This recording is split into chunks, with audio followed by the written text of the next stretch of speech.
Soberano Deus, Pai, ao Criador do céu e da terra. Nesse momento, Senhor, Pai, eu faço, Senhor, um mensageiro para o teu altar de graça, Pai. Que Deus seja somente a voz, mas o teu Santo Espírito falando comigo nesta manhã e transmitindo para a amada igreja do Senhor, Pai. Que nós vamos sair daqui alegres, satisfeitos, que o Senhor falou conosco, Pai. Ô Senhor, abençoa o mensageiro, Pai. E abençoa cada vida que entrou por essas portas, Pai. Se entrou, Senhor, com o coração, Senhor, triste, mas vai sair alegre para cada palavra, vai alegrar o coração da nossa igreja nessa noite. Fica conosco na direção dessa palavra, no nome de Jesus, assim seja. Glória a todos. É a palavra de Deus, livro do Apocalipse, capítulo 2. Agora eu ainda quero o Apocalipse.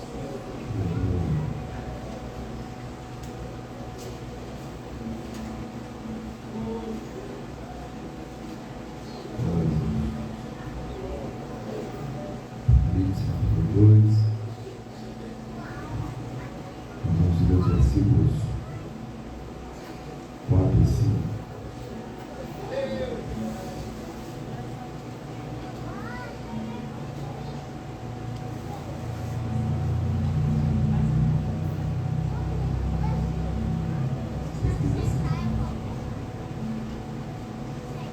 Tenho, porém, contra ti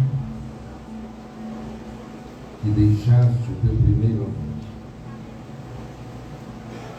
Lembra-te, pois, de onde caíste, e arrepende-te, e pratica as primeiras obras, quando não, brevemente eu te virei, e tirarei do seu lugar o teu castiçal, se não te arrependeres.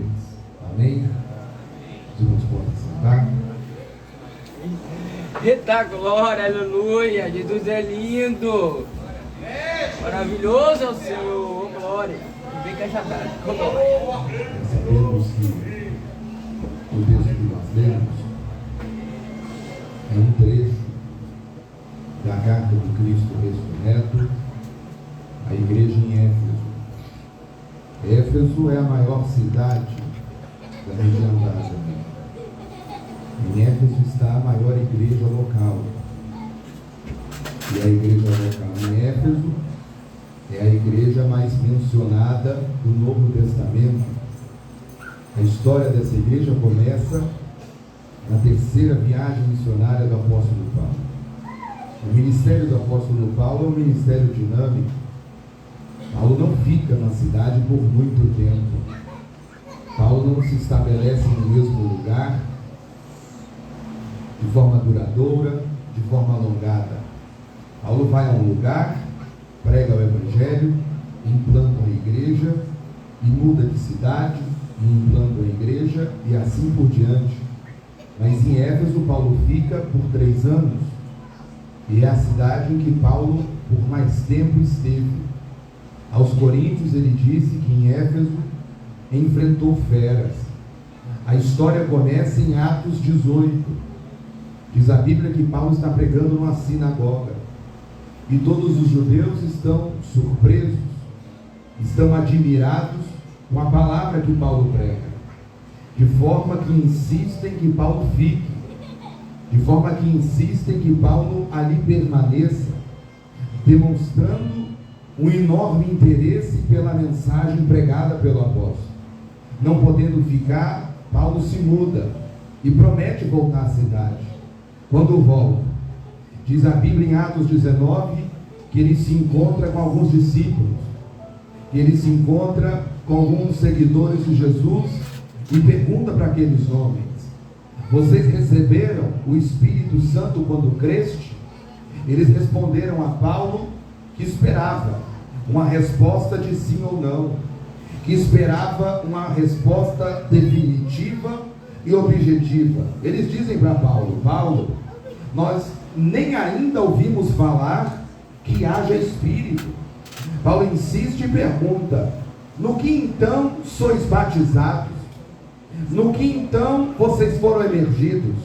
Mas uma vez sem entender, disseram: nós fomos batizados no batismo de João, no batismo para o arrependimento. Nós fizemos a confissão pública da nossa fé em Jesus. Paulo diz, como quem sabe que eles não entenderam a pergunta, porque Paulo não se referia a perdão de pecados, Paulo não se referia ao arrependimento ou à fé, Paulo não se referia à confissão pública da fé em Jesus. Paulo se referia à segunda bênção. Paulo se referia a um poder que é posterior e é diferente da salvação, que é o batismo no Espírito Santo. O que Paulo perguntou era se aqueles homens já haviam sido revestidos de poder, era se aqueles homens já haviam sido cheios da plenitude de Deus. Não sendo, ele impõe a mão sobre aqueles homens e ora, e eles então são batizados no Espírito Santo e passam a profetizar. Paulo entra em Éfeso e vai à mesma sinagoga que outrora ele estivera e prega lá por 3 meses. E 3 meses os judeus, que antes demonstraram interesse, que antes demonstraram fome, apetite pela pregação do apóstolo, agora estão com o coração endurecido, a ponto de Paulo sair daquele lugar e ir para a escola de Tirano, aonde ele prega por 2 anos, 5 horas por dia, todos os dias, demonstrando que Jesus de Nazaré era o Cristo, o Messias prometido. E diz Lucas em Atos que Deus operava por meio de Paulo maravilhas extraordinárias, que Deus operava por meio do apóstolo milagres que as pessoas não estavam acostumadas a ver. Nesse momento se levantam alguns homens, alguns jovens, e tentam plagiar o avivamento por meio de Paulo, e tentam plagiar a obra sobrenatural que por meio de Paulo Deus realiza. Eles chegam ao endemoniado e dizem: no nome de Jesus de Paulo, eu vos expulso. O demônio que estava no homem olhou para o jovem, filho de Seva, e disse: rapaz, o Jesus de Paulo eu conheço, o Paulo eu sei quem é, mas você eu não te conheço. Saiu do endemoniado e entrou naquele rapaz, porque um avivamento não pode ser manipulado, não pode ser plagiado, não pode ser adulterado. Não há mão humana que promova o avivamento num lugar. Não há mão humana que promova o ato soberano de Deus. Eles foram humilhados pelo espírito maligno. Naquele instante está ocorrendo em Éfeso um grande alvoroço, um grande avivamento, de tal forma que as pessoas se convertem ao Jesus de Paulo em massa, que as pessoas se convertem ao Jesus de Paulo aos montes. Os praticantes de magia, os praticantes do ocultismo, estavam queimando seus livros em praça pública, estavam tornando seus livros, os seus instrumentos de trabalho, aos olhos de todas as pessoas. Alguém calculou o valor daquilo e disse que os livros queimados custavam 50 mil denários. Um denário é o salário por um dia de trabalho. O que ocorreu em Éfeso foi tão impactante que foram queimados em praça pública 50 mil diárias de serviço. São 130 anos de trabalho queimados em praça pública, porque as pessoas se converteram ao Jesus de Paulo. Está escrito que a palavra do Senhor crescia e prevalecia, porque quando ela cresce, o mundo se levanta, o mundo se revolta. Aqueles que faziam os ídolos da deusa Diana dos Efésios, vendo que as pessoas estavam abandonando a idolatria, se levantam, se revoltam, porque a economia idólatra está em colapso. Ninguém quer saber de Diana, ninguém quer comprar ídolo, ninguém quer comprar imagem, ninguém quer comprar o deusinho. As pessoas querem o Jesus de Paulo. As pessoas querem o Jesus do Evangelho, e ele não tem imagem, e ele não tem uma peça, ele não tem um amuleto, ele só tem uma mensagem, ele só tem uma pregação, por meio da qual salvará todas as pessoas. Porque se nós buscamos um avivamento, nós receberemos toda a carranca do mundo contra nós, mas a palavra do Senhor crescia e prevalecia. O mal se levantava, mas a palavra prevalecia. Os demônios se levantavam, mas a palavra prevalecia. Porque em Éfeso houve um grande avivamento. Mas o tempo passou. 10 anos depois, Paulo está preso na sua primeira prisão em Roma, por onde ficaria 2 anos. 2 anos preso em Roma, em um cárcere doméstico. Paulo escreve 4 cartas, e uma dessas cartas ele destina à igreja em Éfeso, a mesma igreja que 10 anos antes viveu um grande avivamento, viveu um grande alvoroço da parte de Deus. E nessa carta aos Efésios, Paulo lhes fala do Espírito Santo, e lhes aponta do Espírito como o selo da promessa, e lhes aponta o Espírito como a garantia da nossa herança, e nos aponta o Espírito como aquele por meio do qual une todas as pessoas que creem no Senhor Jesus, se unem e são incorporadas no corpo místico de Jesus. Porque não existe 2 igrejas, ou 5, ou 10, ou 1000. Só há uma igreja, composta por todas as pessoas, independente da língua, independente da nação, mas que creem no Senhor Jesus e pelo Espírito formam um único corpo. Paulo lhes fala que não é possível, que eles não podem entristecer esse Espírito, mas Paulo também diz para que eles não se embriaguem com o vinho, em que há contenda e dissolução, mas que eles se encham do Espírito Santo. Mas o que chama a atenção é que no meio do livro Paulo faz uma oração, e ele diz: por esta causa eu me ponho de joelhos. Um judeu não ora de joelho, os judeus oram em pé. Eles só se ajoelham quando a causa é muito urgente, quando a causa é muito grave, quando a causa é muito importante, quando a situação ela é muito crítica. E Paulo diz: por esta causa eu me coloco de joelhos. Qual é a causa que faz um homem como Paulo se ajoelhar? Qual é a causa que faz as pernas desse apóstolo tão renomado se dobrarem? E ele diz: eu estou de joelhos por meio do nome a qual todas as famílias no céu e na terra o tomam, e eu peço para que vocês sejam cheios de toda a plenitude de Deus. A oração mais ousada da Bíblia não é pedir para o sol parar, não é pedir para o mar abrir, não é pedir para os leões não devorarem. A oração mais ousada da Bíblia é pedir para que um Deus tão infinito, para que um Deus tão santo, para que um Deus tão grandioso se apodere e preencha pecadores miseráveis como nós. E por isso Paulo está de joelho 10 anos depois de um grande avivamento, para pedir que aquelas pessoas sejam cheias do Espírito Santo. Ora, não bastava ser cheio uma vez, não bastava ser cheio um único momento. Não, meu irmão, o batismo no Espírito é uma vez só. Você precisa ser cheio uma vez, mas todos os dias você precisa ser preenchido do Espírito Santo, porque o poder de ontem não serve para hoje, a unção de ontem não serve para a obra de amanhã. Para a obra de amanhã você terá que ser cheio novamente. De uma nova unção, de um novo poder, ser cheio outra vez. Quando você lê Atos 2, lá diz que todos foram cheios do Espírito, batizados do Espírito Santo. Lá estava Pedro. Atos 4 diz que todos foram cheios do Espírito Santo. Lá estava Pedro. Atos 9 diz que as pessoas foram cheias do Espírito Santo. Lá estava Pedro. Atos 10, o Espírito caiu sobre eles.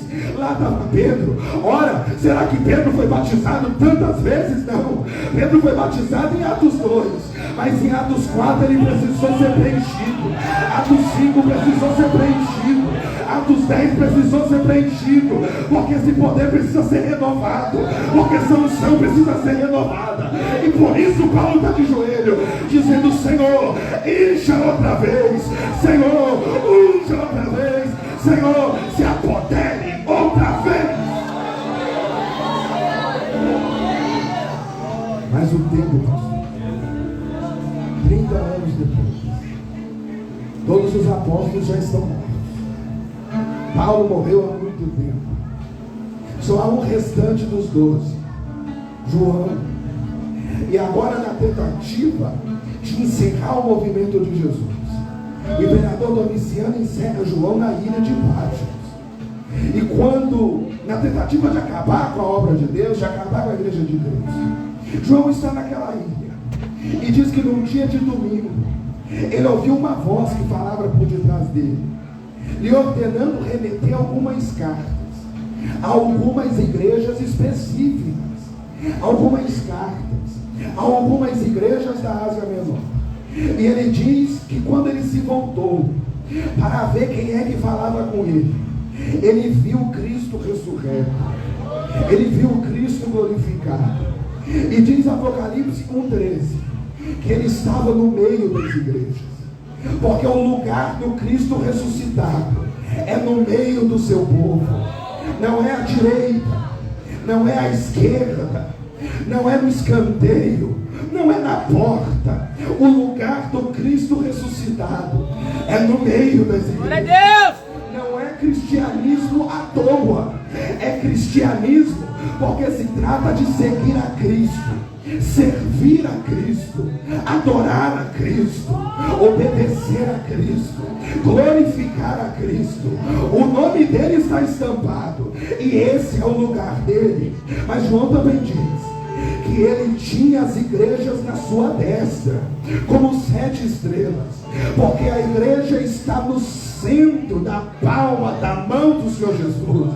A igreja não precisa de segurança, a igreja não precisa de outro protetor. O pastor de Israel é quem visita a sua vinha para eliminar as raposas, para eliminar os adversários, para eliminar os inimigos, e por isso ela prevalecerá contra todo o mal. Mas diz João que ele andava, que ele passeava, que ele caminhava no meio do seu povo, porque esse Jesus não está estático, esse Jesus ele não está parado, mas ele anda no meio do seu povo, analisando o seu povo, sondando o seu povo, examinando o seu povo, tirando o diagnóstico, tirando a chapa.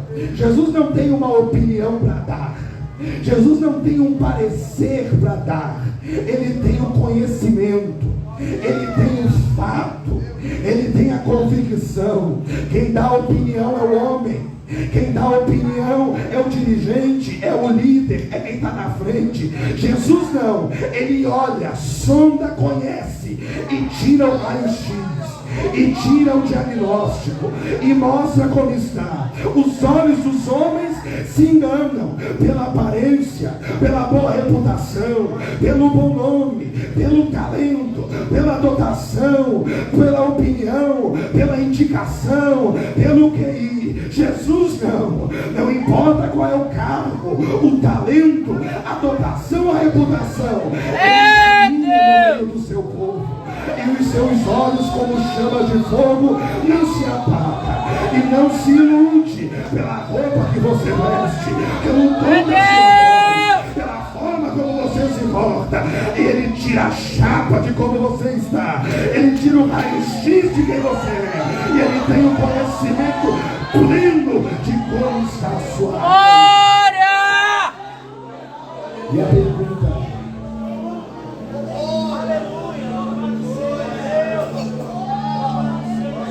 como estava a igreja em Éfeso? João diz que essa essa igreja, ela estava perseverando no trabalho. E essa igreja, ela era doutrinariamente íntegra. E que essa igreja, ela era resistente a falsos profetas. E essa igreja era uma igreja operosa. Ela não tinha corpo mole, ela não tinha preguiça, ela não tinha disposição. Lá quando pegava para fazer, fazia. Lá era uma igreja, digamos, trabalhadeira. Era uma igreja operosa. Ela não tinha braço cruzado, ela não tinha tempo ruim, ela não tinha céu nublado, ela não tinha desânimo, ela não tinha disposição. Era uma igreja que trabalhava de dia, trabalhava de noite, trabalhava na segunda, trabalhava no domingo. O falso profeta tentava entrar no meio, mas não conseguia, porque a verdade estava estampada, a doutrina estava estabelecida, o conhecimento da palavra estava em pé, e eles operavam, e eles trabalhavam, e tinha atitude, e tinha obra, e tinha serviço, e tinha trabalho, e a igreja não parava, e a igreja não botou, e a igreja não tratou, e não tinha tempo ruim, e a igreja ia, e a igreja vinha, e fazia homem, e fazia mulher, e fazia velho, e fazia criança, e eles não paravam, e eles não desistiam, e eles continuavam, e eles permaneciam.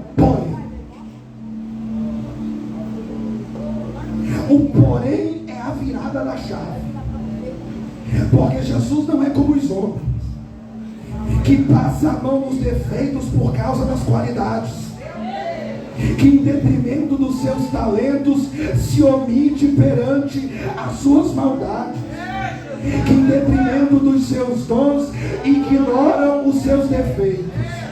Porém, eu tenho contra ti: trabalha, serve, tem obra, não para, não tem disposição, não tem preguiça, não tem tempo ruim. Mas eu tenho contra ti uma coisa: vocês deixaram, vocês abandonaram, vocês largaram de lado o primeiro amor.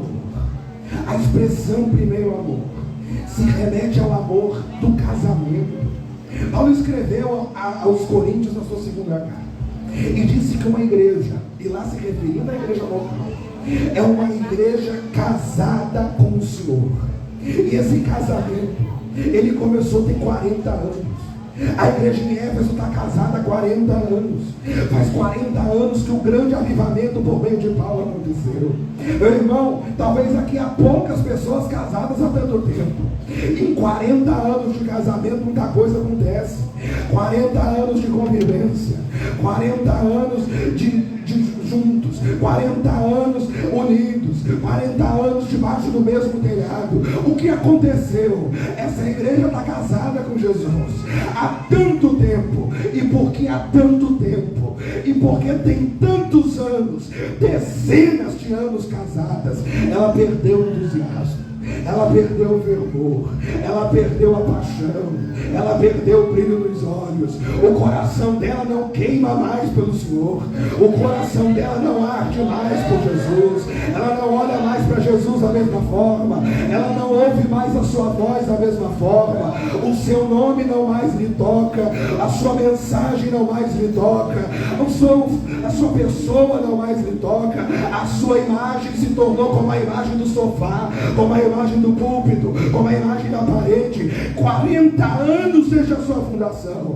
40 anos desde Atos 19, e o tempo passou, e essa igreja trabalha, e essa igreja opera, e essa igreja vai, e essa igreja vem, mas faz sem fervor, trabalha sem amor, faz sem entusiasmo, faz sem empolgação, está igual uma máquina seca, no automático, todo dia está lá.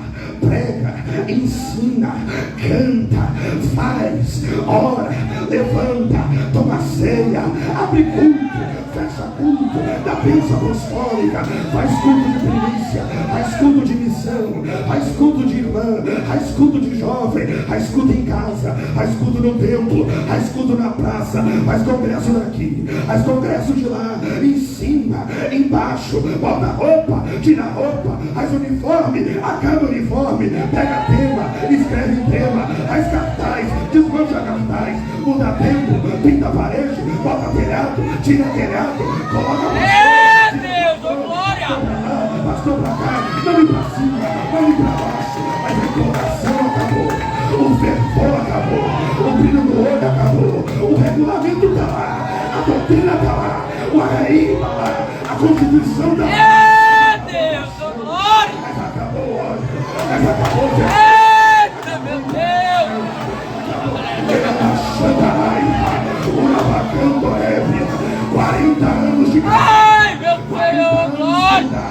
40 anos estabelecida, e o nome já não queima, e o coração jamais não arde, e o fogo jamais não pega, e a lágrima já não cai mais, não tem choro, não tem pranto, não tem contentamento, não tem alma derramada, não tem mais aquela imagem que as pessoas se escandalizavam, que as pessoas olhavam e falavam, nossa, mas como pode pular tanto, chorar tanto, se entregar tanto, se derramar tanto? A igreja bonita, é uma igreja tranquila, é uma igreja normal, a igreja estabelecida, sem entusiasmo, porque o tempo passou. Meu Deus, sua glória! O que prova a verdadeira espiritualidade não é o seu cargo, não é o seu dom, não é a sua vocação, não é o que você faz de bom ou de mal. O que prova a verdadeira espiritualidade é o tempo. É se aquilo que você sentia anos atrás você ainda sente. Era se a empolgação que você tinha antes você ainda tem. É se a paixão que você sentia no começo você ainda sente. É se o fervor que você tinha até por orar Pai Nosso você ainda tem hoje. É se para a entrega de pregação no 23 é a mesma hoje quando você prega texto difícil. É se antigamente quando chegava 10 minutos antes de começar o culto para ver o ouvido da harpa cantar, e cantava com empolgação, e cantava com fervor, e hoje já não quer mais ouvir. Falou harpa cristã, a orelha arde. É o tempo está passando e você ainda é o mesmo, o tempo está passando e você ainda ama Jesus, ou está no motor automático. Colocou a vida no mecânico, colocou a vida na máquina. Liga o botão, liga, desliga o botão, desliga. Liga o botão, liga, desliga o botão, desliga. Domingo 5 da tarde, liga o botão. Domingo 10 da tarde da noite, desliga o botão. Segunda-feira 6h30, liga o botão. Segunda-feira 9 horas, desliga o botão. E a vida no automático, e a máquina rolando. O tempo passou, ainda está trabalhando, ainda está servindo, mas perdeu o brilho nos olhos, mas perdeu a paixão, mas perdeu o fervor, mas perdeu o entusiasmo. O tempo passou. Talvez se mudar aqui Éfeso e botar João é a mesma coisa, Maria é a mesma coisa, Emanuel é a mesma coisa, não sei quem é a mesma coisa, Ciclano a mesma coisa, Beltrano a mesma coisa. Está na igreja, está nos cultos, mas perdeu o ânimo, perdeu a empolgação, perdeu o fervor, perdeu o contentamento, perdeu a sinceridade. Passou como passou para Moisés. Moisés subiu no monte, recebeu a glória de Deus, desceu do monte. Quando chegou lá embaixo o rosto brilhava, as pessoas não conseguiam chegar perto. Moisés botou um véu no rosto para que as pessoas chegassem perto e ouvissem a palavra de Deus. Mas diz Paulo aos Coríntios que o tempo passou, o rosto não brilhava mais, a glória não brilhava mais, as pessoas já podiam chegar perto, as pessoas podiam chegar perto sem véu, e Moisés com véu no rosto, sem luz, mas com véu no rosto, sem brilho, mas com véu no rosto, sem glória, mas com véu no rosto, porque o tempo passou, a glória foi embora, mas o véu está no rosto, a luz foi embora, mas a roupa está no rosto, o véu da roupa, o véu do cargo, o véu da religião, o véu do segunda a segunda, o véu do domingo sim, do domingo não, o véu da escola dominical, o véu no rosto. O tempo passou. Passou como passou para aqueles 70 anciãos que receberam de Moisés a unção, profetizaram, mas diz número 11 que nunca mais profetizaram. Quantos aqui essa noite um dia recebeu a unção, falou em línguas e nunca mais, pregou na unção e nunca mais, cantou na unção e nunca mais, evangelizou com empolgação e nunca mais, veio aos cultos, orava e chorava e jejuava, tirava uma hora de oração fácil, tirava um dia de consagração fácil, mas nunca mais, porque o tempo passou, a obra está lá, mas a empolgação não, passou como passou para Sansão. A Bíblia diz que Dalila tentou enganar o Sansão, e Sansão saía, e Sansão se esquivava, e Sansão enganava, e Sansão iludia, e ele saía e falava: eu vou fazer como da outra vez, eu vou fazer como da outra vez, eu vou fazer como da outra vez. Mas chegou uma hora que Sansão levantou e falou: eu vou fazer como da outra vez, eu vou fazer como eu fiz antes, eu fiz e deu certo, eu fiz e funcionou, eu fiz e tive resultado, vou fazer de novo como eu fiz antes. Levantou, mas Juízes 16 diz que ele levantou, mas ele não sabia que o Espírito já havia se retirado dele. Levantou: eu vou fazer como da outra vez. Pegaram Sansão, furaram o olho do Sansão, prenderam Sansão, porque não adianta fazer a mesma coisa que você fazia antes, com o Espírito e sem o Espírito. Pode ser a mesma obra, pode ser o mesmo serviço, com o Espírito é um resultado, sem o Espírito é outro resultado. Com o mesmo método, com o mesmo texto, o mesmo microfone, o mesmo playback, o mesmo violão, a mesma hora de oração, pode levantar e falar: eu vou fazer como eu fiz ontem, como eu fiz no domingo passado, como eu fiz na festa passada, como eu fiz na reunião passada. Vai levantar, vai tentar fazer e não vai ter o mesmo resultado, e não vai ter a mesma coisa, porque o Espírito saiu, a empolgação saiu, o Espírito saiu. Glória! O que prova a verdadeira espiritualidade é o tempo. É o tempo. A igreja Efésios, ela estava bem com o público, mas falha com Jesus. Ela tinha amor pelo trabalho e não por Cristo. Tinha amor pelo serviço e não pelo seu Senhor. Como Marta, ela estava ocupada demais para amar, ocupada demais para ir aos pés, ocupada demais para se humilhar. O dia é muito corrido, as coisas acontecem depressa, muita coisa acontecendo, é muito serviço para lá, a família para cá, o dinheiro para lá. Estou ocupada demais para ir aos pés, ocupada demais para lá. Jesus faz por ele o que não faz com ele, faz por ele o que não faz junto dele. Se esqueceu que Jesus, ele não está atrás de adorador, ele está atrás de Jesus não está atrás de adoração, de culto, de manifestação, ele está atrás de adorador. É adorador que ele procura, que adora em espírito. Adorar em espírito é adorar com sinceridade, é adorar com inteireza, é adorar com todo o coração, é adorar com entrega, é adorar com devoção. Jesus contou a parábola do semeador e diz que uma porção caiu nos espinhos, e quando ele mesmo interpreta a parábola, ele diz que a semente que cai nos espinhos é a pessoa que recebe a palavra cresce, a pessoa cresce, mas os espinhos começam a sufocar, os espinhos dos cuidados da vida, o espinho das preocupações do mundo sufocam a planta e vai sufocando, até que a planta morre, até que a planta acaba. Quantos que estão aqui vendo que caiu entre os espinhos, e os espinhos das preocupações da vida só vai apertando, só vai sufocando, só vai esmagando, e a planta murchando, e a planta caindo, e se Deus não intervir, vai morrer.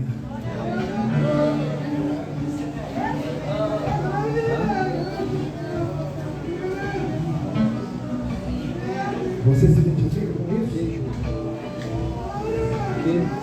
Quando Jesus olha para essa igreja e convida ela a fazer uma viagem de volta, e convida ela a fazer uma viagem de volta, como fez os pais de Jesus, que foram a Jerusalém, saíram de Jerusalém.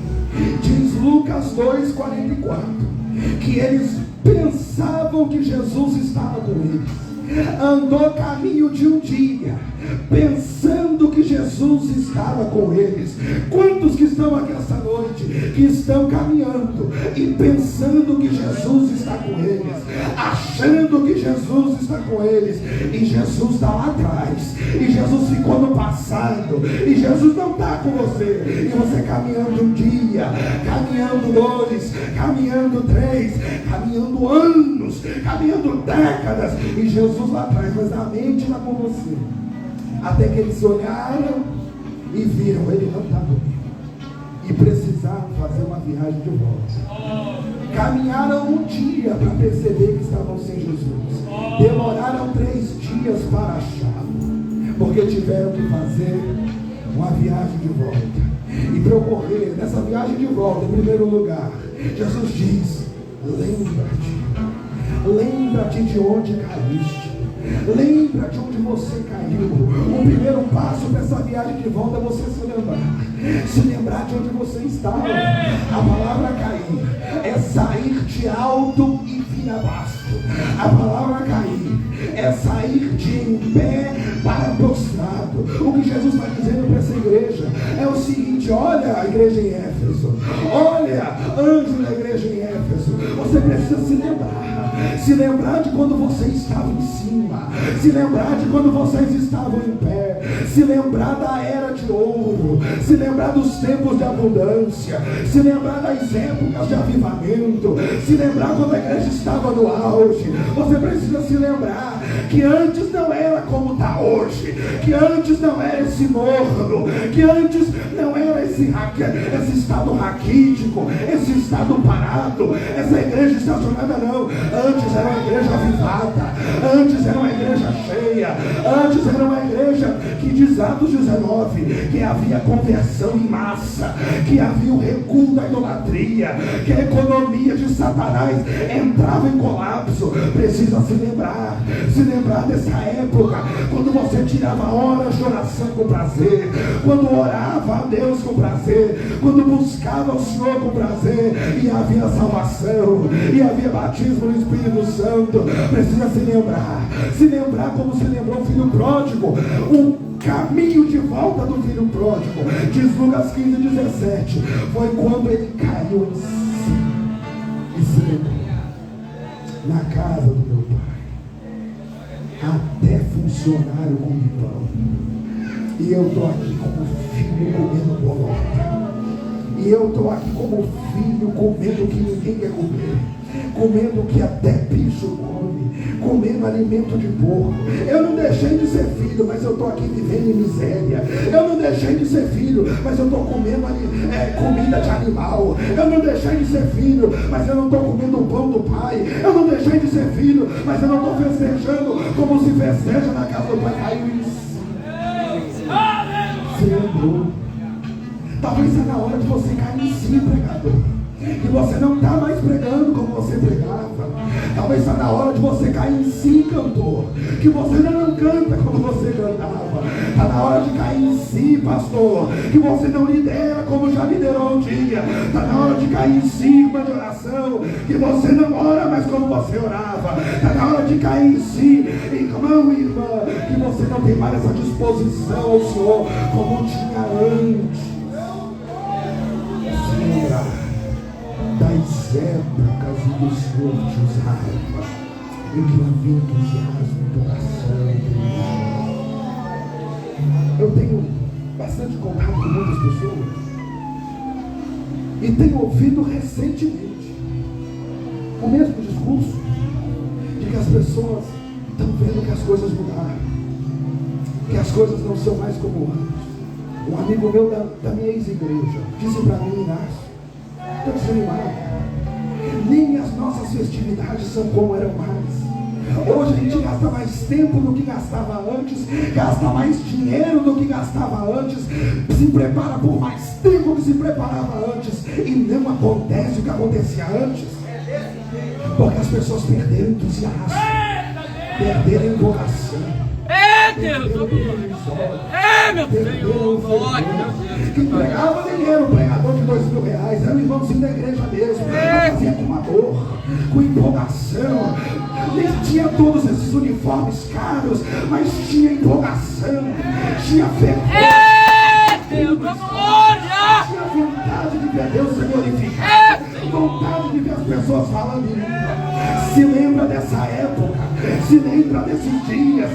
Cale-se e se lembra. Ai, meu Senhor, eita Jesus. E depois que você se lembrar, se arrependa. Quando você se lembrar disso, a sua reação não pode ser a de culpa, não pode ser a de remorso. Tem gente que lembra e sente remorso.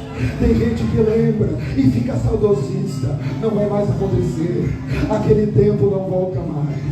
Eu não sou mais esse crente, eu não sou mais esse servo, esse tempo passou. Tem outros que se lembram e sentem culpa porque sabem que no meio do caminho se desviaram, culpa porque sabem que no meio do caminho a prioridade não é mais a mesma, a empolgação não é mais a mesma. Mas Jesus está dizendo, quando você se lembrar, quando você cair em si, se arrependa, muda de mente, muda de comportamento, abandona o atual curso da sua vida e se volta para o Senhor outra vez, e se volta para o propósito de vez outra vez, e se volta para o caminho do Senhor outra vez. Faz como aquele fariseu, como aquele publicano, perdão, que ele foi até o Senhor, e quando ele chegou no Senhor, quando ele chegou no templo, diz Lucas 18 que ele nem entrou, porque ele não se sentia digno de entrar. Diz Lucas 18 que ele nem conseguia olhar para cima, porque ele não conseguia olhar, mas ele olhou para baixo e batia no peito e dizia: ah, Senhor, tem misericórdia de mim, pecador. Joel profetizou e disse: é tempo de nós pararmos de rasgar as vestes e começar a rasgar o coração. Deus, glória!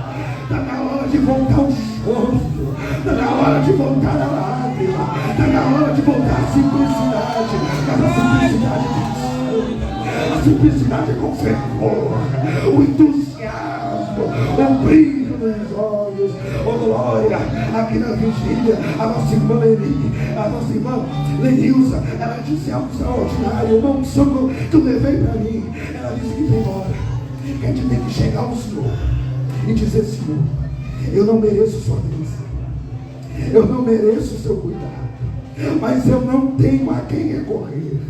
Não há outro que morreu por mim, não há outro que pode me ajudar, não há outro que pode me levantar, não há outro que pode me restaurar. Então, Senhor, tenha misericórdia. Então, Senhor, venha sobre nós e nos levante.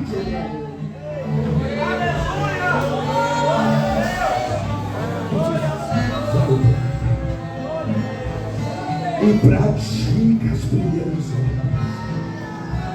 Não adianta fazer as mesmas coisas e achar que o resultado vai ser diferente. Se está dando errado, tem que mudar a prática, tem que mudar o método, tem que voltar às obras que fazia antes. Por que acontecia o que acontecia antes?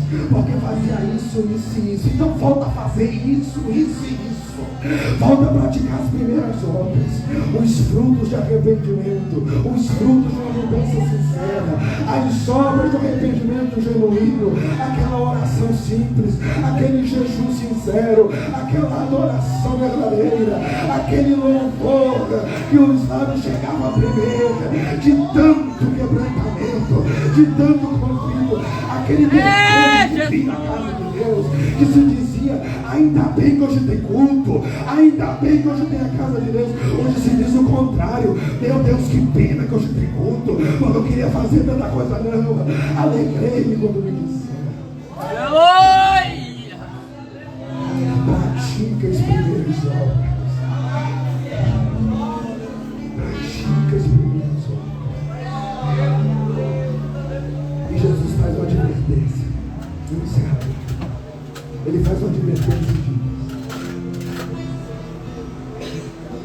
Quando não, eu venho logo e tiro o meu castiçal do meio de você. Se você não se arrepender, vá a Éfeso hoje.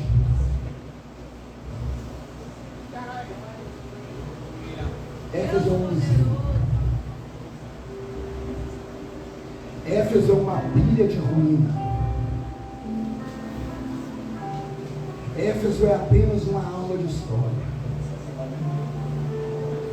Porque Jesus tirou de lá o seu castiçal. Porque eles não se arrependeram. A igreja por onde passou Paulo, Timóteo e João não tinha do que reclamar de liderança, nem de serviço, nem de trabalho. Que sentiu avivamento na pele, que viu salvação a olho nu, que viu pessoas queimarem vidas de trabalho em praça pública para amarem o Senhor Jesus. O tempo passou e o amor não permaneceu. E o Senhor, em virtude disso, tirou de lá a sua igreja. Pode até ter tempo, mas não é mais como antes. Ele encerrou a sua obra. Essa noite o Senhor abre uma janela de oportunidade. Hoje é uma cheia. Aleluia! E diz para você que sente que o tempo passou e você não é mais aquele crente, e você não é mais aquele servo, e você não é mais aquela pessoa de oração. Ele te diz: faça uma viagem de volta agora. Hoje o Senhor abre uma janela e te convida a um arrependimento sincero, a um derramar do coração, a uma devoção sincera, a uma mudança de posição, a uma mudança de postura, a uma mudança de mente, a uma mudança de espírito, para voltar com engajamento, com entusiasmo, com fervor, a fazer a obra de Deus, a fazer a obra do Senhor, a amá-lo com inteireza, a amá-lo com sinceridade, com quebrantamento de espírito. Porque para o Senhor mais vale um coração quebrantado e contrito do que animal morto pegando fogo e voltar. E se você ainda não é cristão, essa é a noite de você crer no Senhor Jesus, de você crer nesse verdadeiro Salvador. Porque se você crer nele, se você crer nele, ele vai mudar a sua vida, ele vai perdoar os seus pecados, ele vai te lavar das suas maldades, ele vai perdoar as suas culpas, ele vai te fazer uma pessoa nova, e no fim da vida ele vai te receber no reino da sua glória, onde você há de habitar com ele eternamente. Hoje é noite de nós nos voltarmos, quebrantarmos o nosso coração, quebrantarmos o nosso espírito, refletirmos sobre nós mesmos, o caminho que a nossa vida está seguindo, o curso que a nossa vida tomou, e se preciso for, fazer uma viagem de volta, verdadeira, inteira e sincera, para a glória de Deus. Deus abençoe a todos. Deus te louve.